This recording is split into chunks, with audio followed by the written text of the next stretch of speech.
His question is related to Hadith's question. He says that since the last few years, 1 or 2, 3 years, G8 countries, they get together for different summits or meetings, but some groups protest against their main goal, against the goal of G8, against globalization principle of these countries. So he says that some protesters, or those who protest, some of them died on different occasions.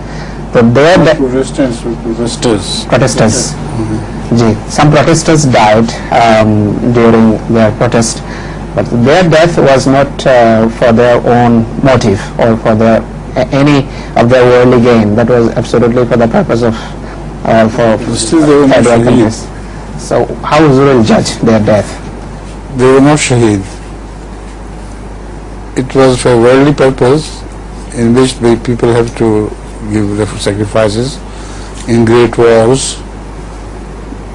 Hundreds of thousands of soldiers die, but they are not shaheed.